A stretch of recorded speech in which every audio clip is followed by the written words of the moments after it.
Thanks, Matt. This is not rigged. Matt has no vote whatsoever. So I describe myself as an accidental venture capitalist, or in other words, I've been impersonating one for about 17 years.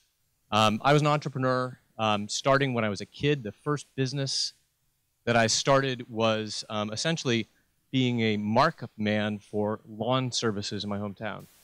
My dad, we had 2 acres of land. My dad told me to mow it, offered me $10. I outsourced it to the kid down the street for $5. I did the same thing, and then my father, who was an entrepreneur, figured this out and was very impressed. He didn't punish me, but he cut out the middleman and paid the kid $7.50.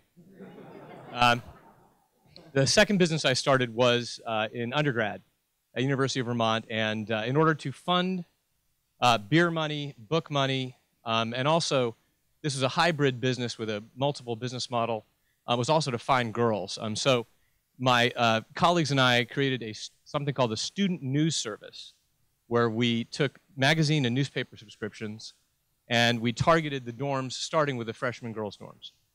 We put this online. Actually, it was not online, but on a computer. It was back in the Stone Ages with VisiCalc, and that business actually continues today as the lifeline of my fraternity in Vermont. I was an undergrad in engineering. I have a master's in engineering in computer science from USC. And my first job actually was working in New Jersey for Bell Labs. I hated every single waking moment that I was there. It was torture. I showed up for work, and I was written up by the Porters Union. Does anyone here know what a porter is? So I carried a box of engineering books more than 50 yards. And I was written up the very first day that I was there. I had no idea that violated a policy of a union within Bell Labs. That's how I started. I could not stand working for such a behemoth company. I left to join a startup in Boston, and this is where kind of the intersection with VC started for me. It was a venture-backed company in networking software and hardware. I had never heard of a venture capitalist in 1989. There was no VentureWire or TechCrunch. The company raised $6 million. We grew it from 0 in revenue over 6 years to $350 million in revenue. We went from about 50 employees when I got there to 1,200 worldwide. We took it public. I thought that's the way that every startup worked.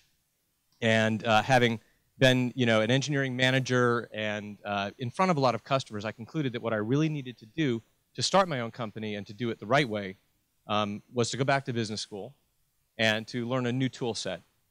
So I went back to HBS, I got my master's, and started a company and raised money from angels. It was an internet startup company in the content space called Happy Puppy. Any gamers out there? Any gamers who are more than 20 years old? This was the leading game site on the internet back in the first part of the internet. We sold it for $75 million in 1999 to theglobe.com, which is another completely other story about how not to get locked up in a year as a stock goes like this and like that. So if you fast forward, I then joined Greylock. I was a partner at Greylock for about 10 years, built their communications practice, their software practice for enterprise and communications on the East Coast, along with an amazing team that was there. And after 10 years, I left to finally do my startup again, and that was Flybridge, where I joined a bunch of my close friends from business school and from Greylock. I run the New York office along with Matt. We're 3 people here.